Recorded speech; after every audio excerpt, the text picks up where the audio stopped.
Study about chapter 2 accounting equation.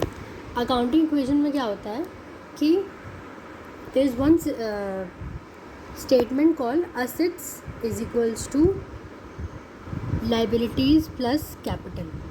मतलब कि ये हमारी, जैसे कि हमें पता है कि हमारे बैलेंस शीट में एक कैपिटल और लाइबिलिटी साइड होता है और एक होता है असेट साइड। जनरली हम इसको लाइबिलिटी और असेट्स के नाम से जानते हैं, पर हमारा ये लाइबिलिटी स्लैश कैपिटल भी होता है। ओके, तो हम इस चैप्टर में ये पढ़ेंगे कि what ever transaction is happening, कोई भी ट्रांजेक्शन हो रहा है उसका डबल इफेक्ट होगा। क्या होगा? Double effect. अगर हमने गुड्स खरीदे तो एक हमारा गुड्स परचेज होगा और उस गुड्स को ख़रीदने के लिए हमारा कोई कैश गया होगा या हमने क्रेडिट लिया होगा, उधार लिया होगा। तो गुड्स आए, दैट मीन्स हमारा असेट्स बढ़ा, पर यहाँ पे प्लस होगा और हमारा कैश जाएगा। मतलब हमने क्रेडिट पे अगर दिया होगा तो हमारा उधार बढ़ेगा, तो वहाँ से ये चीज़ प्लस माइनस का इफेक्ट होगा। तो प्लस माइनस के इफेक्ट की वजह से कि अगर कोई चीज़ प्लस होगी तो दोनों तरफ प्लस होगी, अगर कोई चीज़ माइनस होगी तो दोनों तरफ माइनस होगी। ठीक है, तो इस चैप्टर में हम ये पढ़ेंगे कि जो एक ट्रांजैक्शन है वो डबल इफेक्ट डालता है हमारे अकाउंट्स पे। Now usefulness for accounting equation. First, basis for double entry system of accounting. Accounting equation is the basis for double entry system of accounting, which state that every transaction affect at least two accounts. As I said कि हर एक transaction हमारे दो accounts को effect करेगी। If one account is debited and other must be credited with equal amount. तो हम एक short trick निकालते हैं, मतलब अगर हमने कुछ ट्रांजेक्शन किया तो उसका अफेक्ट असेट साइड पे भी पड़ेगा, उसका लाइबिलिटी साइड पे भी पड़ेगा। This is a short trick, जिससे कि हमारे जो लास्ट में इक्वेशन आएगा वो इक्वल आएगा। Number second, basis for balance sheet. It is because of accounting equation the two sides of balance sheet are always equal and at any point of time total assets of a firm are equal to its liabilities। जैसे कि मैंने बोला कि balance sheet means क्या, एक ऐसी sheet जो अपने आप को बैलेंस कर रही है। मतलब असेट साइड्स और लाइबिलिटी साइड का लास्ट में इक्वल होना is very important, that shows that हमारी जो शीट है वो बैलेंस है। Okay, number third, ensures the accuracy of accounting work. By the use of accounting equation, the accuracy of accounting work can be established because number third point है कि हम जब accounting equation बनाते हैं उससे हमें ट्रांजैक्शन की एक्यूरेसी पता चलती है कि हमारा जो अकाउंट्स है वो एक्यूरेट है कि नहीं है। ना डेबिट और क्रेडिट क्या होता है? In actual practice the individual transaction of like nature recorded add and subtracted one place such is customarily termed as account. Prior to understanding of meaning of debit credit, हम समझते हैं accounts क्या होता है पहले। ठीक है, बिकॉज अकाउंट एक बड़ा टर्म है, उसके अंदर डेबिट एंड क्रेडिट आता है। Number one, accounts. An account is a record of all business transaction relating to a particular person और आइटम। देखो, अकाउंट क्या होता है? एक रिकॉर्ड होता है जिसमें हम अपने सारे रिकॉर्ड रखते हैं, किसके? जो हमारे ट्रांजैक्शन हुए हैं बिजनेस में। एक बिजनेस होता है जिसमें कोई ट्रांजैक्शन होते हैं, लेन देन होता है, वो जो लेन देन वाले ट्रांजैक्शन होते हैं उन्हें हम अकाउंट में रिकॉर्ड करते हैं, simple accounts. Now there are one account called cash account. ठीक है, कैश अकाउंट में क्या होता है? डेबिट साइड होता है, क्रेडिट साइड होता है, जिसमें डेबिट साइड जो हमारा आए होते हैं, ओके, और जो क्रेडिट साइड हमारे गए होते हैं वो हम रिकॉर्ड करते हैं। अब रूल फॉर डेबिट क्रेडिट हम पढ़ते हैं, हम क्या है, इस अकाउंट को हम लोग टी शेप करते हैं, बिकॉज ये कैसा होता है? ये टी शेप अकाउंट होता है, इसमें टी बन रहा है ना, सो this is T shape account. The above accounting English capital letter T as it often called T-shape account, as I've said। देखो, अकाउंट्स जो फुल टर्म होता है उसको हम एब्रीवेशन क्या होता है? एब्रीवेशन मीन्स होता है कि हम उसको छोटा बना देते हैं। जैसे तुम्हारा नाम है शौर्य सिंह चौहान, तो as a short form, as a abbreviation हम लोग तुम्हें ओम बुलाते हैं। So this is what abbreviation. Now rule of debit and credit. In order to decide when to write on the debit side of an account and when to write on the credit side of an account, there are two approaches। देखो, अब कोई transaction आया, how we get to know that कि debit side कौन सा है, credit side कौन सा है? सो उसके लिए सर्टेन रूल्स हैं। नंबर वन, अमेरिकन अप्रोच और modern approach. Number second, English approach, relation approach. एक हमारे पास मॉडर्न अप्रोच है, दैट इज़ अमेरिकन अप्रोच। एक हमारा ट्रेडिशनल पुराना अप्रोच जिसे हम इंग्लिश अप्रोच बोलते हैं। इंग्लिश अप्रोच को ही हम लोग डबल एंट्री सिस्टम बोलते हैं। डबल एंट्री सिस्टम में क्या था कि every transaction will affect two accounts, okay, जो हम नेक्स्ट चैप्टर में पढ़ेंगे। ना पहले हम देखते हैं कि अमेरिकन अप्रोच क्या है। American approach. The rule of debit and credit depend on the nature of an account. For this purpose, all accounts are classified into the following 5 categories. अब बोला गया है कि जो रूल और डेबिट और क्रेडिट है वो अकाउंट के नेचर पे डिपेंड करेगा. भाई नेचर कैसा है अकाउंट का वो डिपेंड करेगा कि हमें इसे डेबिट में डालना है या क्रेडिट में डालना है. तो नंबर 1 क्या है? Assets account. जो भी असेट्स होंगी, हमने पता कि जो हमारा बिज़नेस का प्रॉफिट एरिया होता है वो असेट्स होती है. लाइबिलिटीज़ जो बिज़नेस को पे करना होता है. कैपिटल ओनर्स इक्विटी अकाउंट, मतलब हमने बताया था ना कि फर्म अलग होता है, बिज़नेस अलग होता है और जो उसका ओनर होता है वो अलग होता है, वो हो गया. रेवेन्यू और इनकम अकाउंट, मतलब जो भी रेवेन्यू आया, पैसा आया. लॉसेस और एक्सपेंसेस अकाउंट, जो भी लॉस हुआ, जो भी खर्चे किए हैं. ठीक है, ये 5. एक हमारे पास ट्रांजैक्शन आएगा, फिर हम देखेंगे कि किस अकाउंट में जाता है, फिर उसके अकॉर्डिंग हम इसको ट्रीट करेंगे. अब देखो हमने अकाउंट डिस्कस किए. Next, while discussing an accounting equation we have studied that if there is an increase or decrease in an account there will be equal decrease or decrease in another account. Following rules of debit credit in respect of the various categories to be obtained. देखो now we are studying theory. अभी हमें इसे बस समझना है because accounts is that subject जो implementation पे काम करता है. अभी मैं तुम्हें थ्योरी पढ़ा रही हूँ, you will feel bit confuse कि ये सब क्या है, लेकिन जब तुम क्वेश्चन करना स्टार्ट करोगे तब तुम्हें लगेगा कि हाँ मुझे कुछ समझ में आ रहा है. क्योंकि लाइक मैथ्स होता है, हम कोई रूल बताते हैं तो हमें नहीं समझ में आता है, लेकिन when we implement that rule into the real situation तब होता है कि हाँ भाई ऐसा कुछ है. ओके, सो पहले हमारा असेट्स अकाउंट. अब हमने बताया कि असेट्स को हम रिकॉर्ड करते हैं, वो असेट अकाउंट होता है. When there is an increase in the amount of assets, such an increase in record debit side of the assets, and if there is reduction in the amount of asset, reduction recorded on credit side. देखो, जब highlight the point, जब increase होता है तब हम assets के, ये हमारा असेट्स वाला कॉलम है. ओके, ये हमारा डेबिट साइड है, ये हमारा क्रेडिट साइड है. इसमें बोला गया है कि जब हमारा इंक्रीज़ होता है तब हम डेबिट साइड रिकॉर्ड करते हैं और जब हमारा डिक्रीज़ होता है तब हम क्रेडिट साइड रिकॉर्ड करते हैं. Simple. Now what you can do is you can make a short note of it कि असेट्स हुई कोई, उसका डेबिट साइड में हम क्या रिकॉर्ड करेंगे. अगर उस असेट्स में इंक्रीज़ हुआ then we will record that on a debit side. जब उस असेट्स में डिक्रीज़ हुआ, उसकी वैल्यू कम हुई, then will record on the credit side. Now example दिया हुआ है, हम वो एग्जाम्पल देखते हैं. Example is this: if a firm purchases, मैं यहाँ पे अकाउंट बना लेती हूँ. This is the debit side and this is the credit side. If a firm purchases furniture of 60,000, it will be recorded on debit side. अब firm ने furniture खरीदा, मतलब फर्म के पास असेट्स बढ़ी, तो हमने यहाँ पे 60,000 इधर बड़े आराम से रिकॉर्ड कर लिया. Okay, next, it will be recorded on debit side furniture furniture increases this amount. अब जैसे कि मैंने बोला था कि जब तुम कोई सामान खरीदोगे या तो तुम उसे कैश में खरीदोगे या तो क्रेडिट में खरीदोगे, है कि नहीं. तो वो हम देखते हैं इम्प्लीमेंट कैसे हो रहा है. अब तुम्हारे फर्म ने 60,000 का असेट खरीदा तो तुम्हारा प्लस साइड पे हो गया, डेबिट साइड पे हो गया. अब तुमने वो कैश दिया होगा या क्रेडिट दिया होगा. Let's see, if the firm sells furniture 20,000, the direction will record on the credit side of furniture account.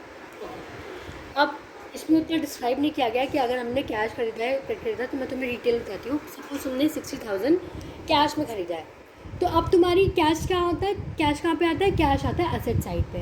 तुम्हारी एसेट कम हुई तो तुमने माइनस 60,000 कर लिया, तो ये बैलेंस हो गया कि नहीं हो गया, प्लस माइनस कट गया. अब इस सिचुएशन के अकॉर्डिंग देखो क्या दिया हुआ है, ये नहीं दिया हुआ है. इस सिचुएशन के अकॉर्डिंग दिया गया है कि तुमने, अगर तुम इस 60,000 का फर्नीचर को 20,000 में बेचोगे तो मतलब तुम्हारे पास 60,000 का फर्नीचर था, उसे तुमने 20,000 में बेचा. भाई मेरे पास इतना सारा फर्नीचर था, मैंने 4 ऐसे ब्लॉक्स खरीदे, मैंने ये और ये बेच दिया, तो ये चीज़ मेरा एसेट कम हुई ना. तो इस वजह से 60,000 का ये ब्लॉक मैंने 20,000 में बेच दिया. क्लियर? ये पूरा क्लियर हो गया. सो ये जो हमारा ये दिया हुआ है, इसे तुम एज अ शॉर्ट नोट बना सकते हो कि किसी रफ कॉपी में से नोट कर लो. जब भी तुम क्वेश्चन नोट करो, क्वेश्चन को पढ़ो, तब तुम्हें समझ में आ जाए कि ये करना. Okay, liabilities account. When there is increase in the amount of liability, such an increase account to credit side. देखो असेट में हमेशा ही होता है कि डेबिट साइड पे प्लस, क्रेडिट साइड पे माइनस, पर हमारी लाइबिलिटी थोड़ी सी डिफरेंट है. भाई अकाउंट डिफरेंट है तो लाइबिलिटी भी डिफरेंट होगी. ये हमारा लाइबिलिटी अकाउंट है, ये हमारा डेबिट साइड है, ये हमारा क्रेडिट साइड है। अगर कुछ भी इंक्रीज हुआ लाइबिलिटी में वो किधर रिकॉर्ड होगा, कुछ भी इंक्रीज हुआ तो वो plus debit side credit side record होगा, कुछ भी डिक्रीज हुआ लाइबिलिटी में वो हमारा डेबिट साइड रिकॉर्ड होगा, just opposite of assets. Okay, clear? Now let's move further. अब इसमें हमारा एक एग्जांपल दिया हुआ है, लेट्स सी द एग्जांपल।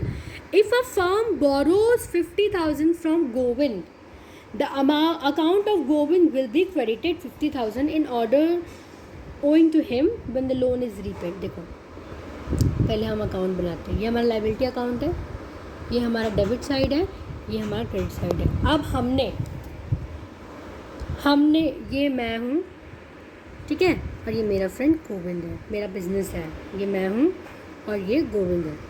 अब मेरे पास बिजनेस है, अब मैंने गोविंद से पैसे लिए, ठीक, मैंने उससे पैसे लिए तो मतलब मैंने उससे, वो मेरा कौन हुआ, वो मेरा क्रेडिटर हुआ। और क्रेडिटर किस साइड आता है, लाइबिलिटी अकाउंट पे आता है, एसेट्स अकाउंट पे आता है, क्रेडिटर हमारा लाइबिलिटी होता है, ठीक है। सो हमने गोविंद से 50,000 लिए तो भाई हमारी लाइबिलिटी बढ़ गई, तो हमारी लाइबिलिटी बढ़ गई 50,000 से। अब जब हम उसे वो अमाउंट पे कर देंगे तो हमारी लाइबिलिटी कम हो जाएगी, तो हमारी लाइबिलिटी कम हो जाएगी तो हम उसे डेबिट साइड में रिकॉर्ड करेंगे। Is that clear? Now next, capital account. An increase in the capital is recorded on the credit side. देखो हमेशा एक चीज़ को सॉर्ट करो, हमारे बैलेंस शीट में हमेशा दो कॉलम होते हैं, हमारी बैलेंस शीट में दो कॉलम होते हैं, एक होता है एसेट्स कॉलम, एक होता है लाइबिलिटी कॉलम। अगर एसेट्स में प्लस माइनस हुआ, प्लस हुआ तो डेबिट साइड, माइनस हुआ तो क्रेडिट साइड।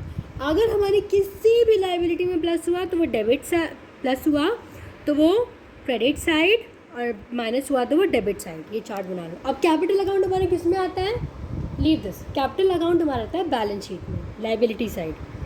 तो अब हमने क्या देखा, कोई भी प्लस हुआ अगर लाइबिलिटी में तो वह हमारा क्रेडिट साइड रिकॉर्ड हुआ, कोई भी माइनस हुआ हमारी लाइबिलिटी में तो डेबिट साइड रिकॉर्ड हुआ। तो same, is it a short trick or not? This is the short trick. Let's move further. Next is revenue और इनकम अकाउंट्स। अब रेवेन्यू और इनकम अकाउंट्स में हम देखेंगे कि इसमें क्या सिस्टम होता है। देखो इसमें क्या होता है कि कोई भी गेन होता है या इंक्रीज होता है इनकम में, गेन में, तो वो हमारा ये revenue income account kind of liability की तरह होता है। कोई भी हमारा प्लस होता है तो वो हमारा क्रेडिट साइड रिकॉर्ड होता है, कोई भी हमारा रेवेन्यू इनकम माइनस होता है तो हमारा डेबिट साइड रिकॉर्ड होता है। क्लियर? नेक्स्ट, लॉसेज और एक्सपेंसेस अकाउंट। भाई ये हमारा रेवेन्यू है, ये हमारा लॉस है, ये हमारा इनकम है, ये एक्सपेंस है, तो ये दोनों राइवलरी होंगे।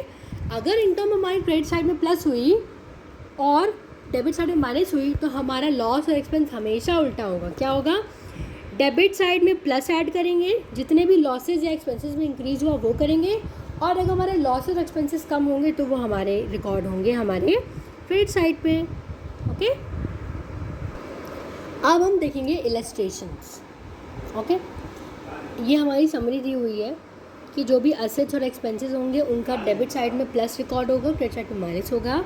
जितनी भी लाइबिलिटी, कैपिटल, इनकम, ये सब हमारा डेबिट साइड में माइनस रिकॉर्ड होगा और क्रेडिट साइड में प्लस रिकॉर्ड होगा। Let's C first, we'll see the first two illustration, then we'll wind up our class. In the next class we will study the questions, one and all the questions we will discuss. Okay, so now number 1, let's see, on which side will the increase in the following account recorded? Let's see, let's make a column out of it and we will see how to go about it. अब बोला गया कि इन सब का increase किधर होगा, तो firstly we will draw the debit side, then we will draw the credit side. अब हमारा कैश क्या होता है, कैश होता है हमारा असेट्स। कैश का अगर इंक्रीज होगा तो वह हमेशा क्रेडिट साइड पर रिकॉर्ड होगा। Number 1 done. Machinery is also assets, it will also be. Debtor are also assets, debtor on third side. Creditor का अगर इंक्रीज होगा तो डेबिट।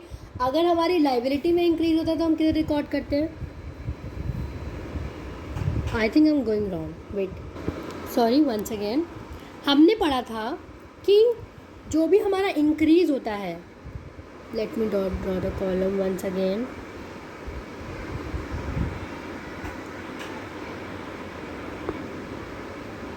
ओके, नंबर 1, हमने बताना है कि ये जो आइटम्स नीचे 8 आइटम्स दिए हुए हैं, अगर ये हमारे इंक्रीज़ होंगे तो वो किधर जाएंगे। पहले हम इनमें से निकालते हैं हमारा कौन कौन सा हमारा क्या है, एसेट्स कौन कौन सा है।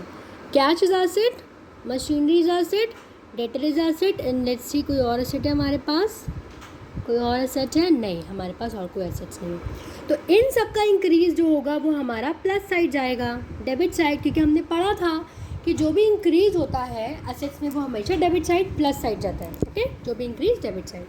अब फोर्थ दिया क्रेडिटर, वी ऑल्सो स्टडीड कि अगर लाइबिलिटी में प्लस होता है तो हमेशा क्रेडिट साइड जाता है, तो क्रेडिटर का हमारा प्लस इधर जाएगा। Proprietor account means capital account, that will also go on the credit side. Okay, now next is the rent received. Rent received बेटा क्या होता है, इनकम, इनकम रिसीव्ड। तो इनकम का क्रेडिट हमने किधर देखा था, इनकम का क्रेडिट हमने, इनकम का प्लस हमने देखा था credit side. Okay, next is salary paid. Salary paid, आपने एम्प्लॉय को सैलरी पे करी तो that is a kind of an expense for you, खर्चा है आपके लिए। तो सैलरी पेड में अगर आपका, हमने पढ़ा था एक्सपेंस बढ़ता है तो वो हमारा डेबिट साइड जाता है, तो सैलरी पेड इधर आएगा। Next interest received. Interest received हमारी क्या है, इनकम है। हमने किसी चीज़ का ब्याज इंटरेस्ट रिसीव किया तो हमारी इनकम बढ़ती है तो वो जाती है credit side. Number 1 done. I hope it is clear to you all.